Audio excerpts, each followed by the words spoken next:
The rain hammered against the windows of our suburban home in Minneapolis, each drop a tiny percussion in the symphony of my despair. I'm Alaric, 46, and until recently I was a software engineer, content with my life, my work, and most of all my wife, Bronte. We'd been married for 18 years, a love story that began in college, blossomed through career changes and life's little hurdles, or so I thought. It started subtly, almost imperceptibly. Bronte, a vibrant art teacher, had always been energetic, but lately she seemed distant. Her laughter, once a constant melody in our home, became infrequent, replaced by a quiet, almost melancholic silence. She'd come home from work, her usual animated stories replaced by curt replies and averted gazes. I chalked it up to stress, the pressures of her job, the ever-increasing demands on teachers. I tried to be supportive, making her favorite dinners, drawing her a bath, offering a listening ear, but my efforts seemed to bounce off an invisible wall. Her phone became an extension of her hand, always clutched tightly, screen down, notifications silenced. She'd always been active on social media, sharing her students' artwork and funny anecdotes about her day, but now her posts were less frequent, her replies shorter, almost secretive. I noticed she'd often step outside to take calls, her voice lowered, her words muffled. When I asked who she was talking to, she'd brush it off with a vague "just a colleague" or a parent about a school project. Evening, I was working late, trying to debug a particularly nasty piece of code. Bronte was supposedly at a pottery class, something she'd taken up a few months prior. I decided to surprise her, to pick her up and maybe grab some ice cream. I arrived at the community center where the class was held, but something felt off. The parking lot was deserted, the building dark. I checked the schedule posted on the door: no pottery class that night. A cold dread washed over me. Where was she? I tried calling her, but her phone went straight to voicemail. Panic began to set in. Had something happened? Was she in an accident? I drove around aimlessly, my mind racing, replaying every interaction, every subtle change in her behavior. I tried to rationalize it, to find a logical explanation, but a nagging voice in the back of my head whispered a word I didn't want to acknowledge: cheating. I eventually drove home, the silence of the empty house amplifying my anxiety. I sat in the living room, the dim light of the street lamps filtering through the curtains, and waited. Hours crawled by. Finally, around 1 a.m., I heard the familiar sound of her car pulling into the driveway. She walked in, her cheeks flushed, her hair slightly disheveled. "Alaric, what are you doing up?" she asked, her voice laced with surprise, maybe even a hint of guilt. "Where were you, Bronte?" I asked, my voice trembling, trying to maintain a semblance of composure. She hesitated, her eyes darting around the room. "I went out with some friends from the pottery class. We went for drinks after."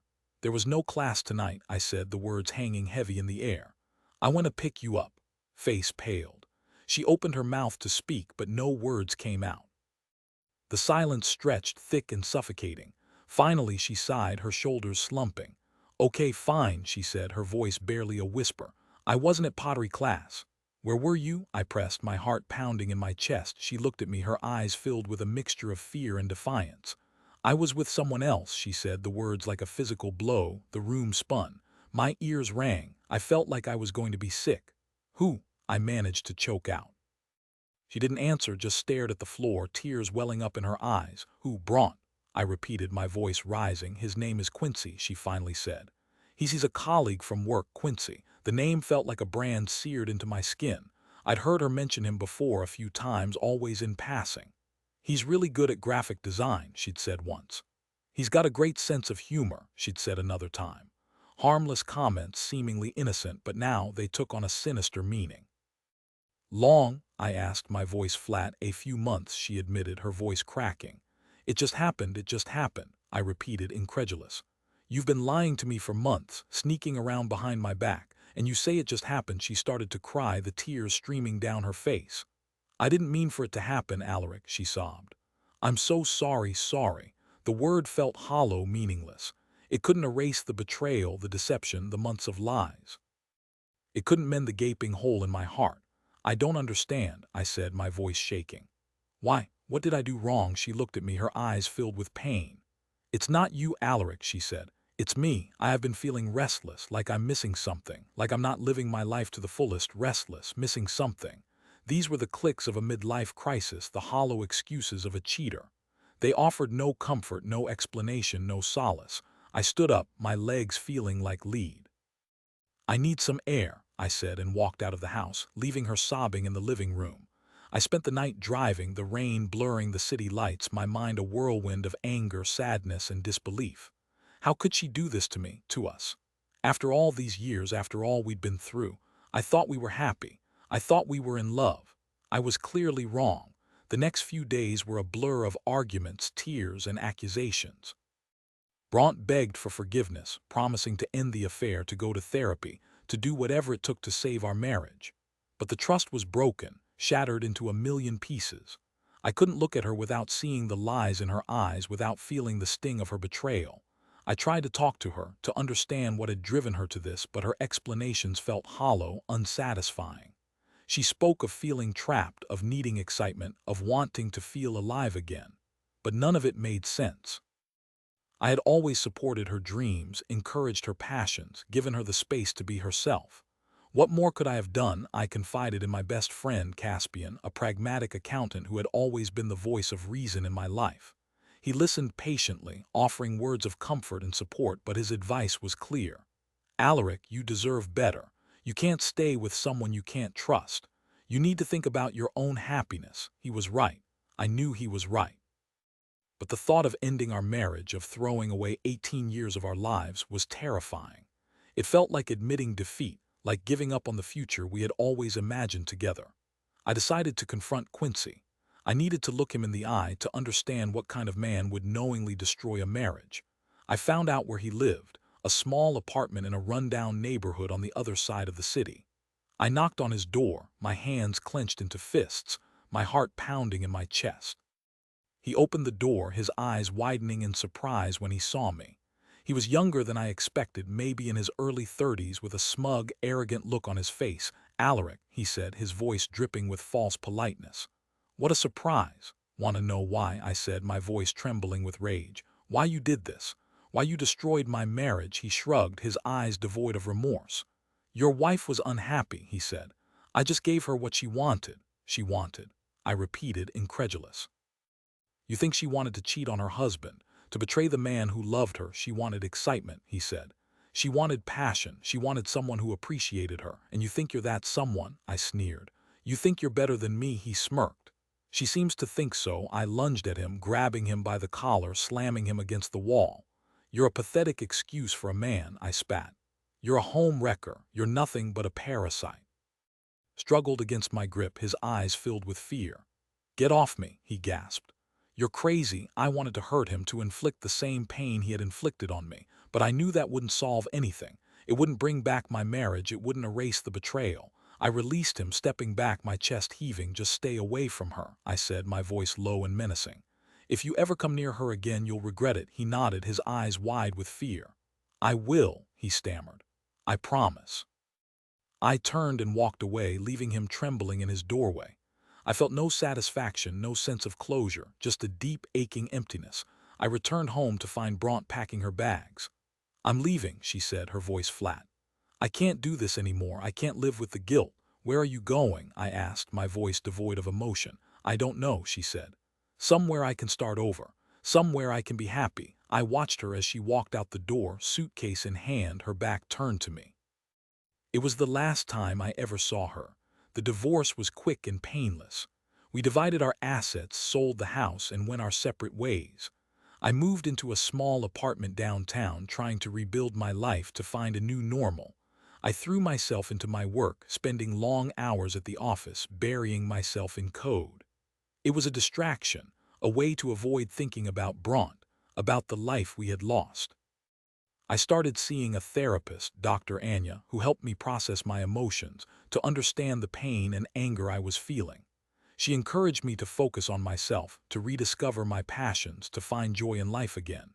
It was a long and difficult process, but slowly, gradually, I began to heal. I started taking art classes, something I had always wanted to do but never had the time. I reconnected with old friends, went hiking, and traveled to new places. I learned to be alone, to find contentment in my own company. One day, about a year after the divorce, I received a letter in the mail. It was from Bronte. I hesitated, my heart pounding in my chest. Should I open it? Did I want to hear what she had to say? I took a deep breath and tore open the envelope. Inside was a handwritten letter. Alaric, she wrote. I know I don't deserve your forgiveness, but I wanted to write to you and tell you how sorry I am. I know I hurt you deeply, and I will never forgive myself for what I did.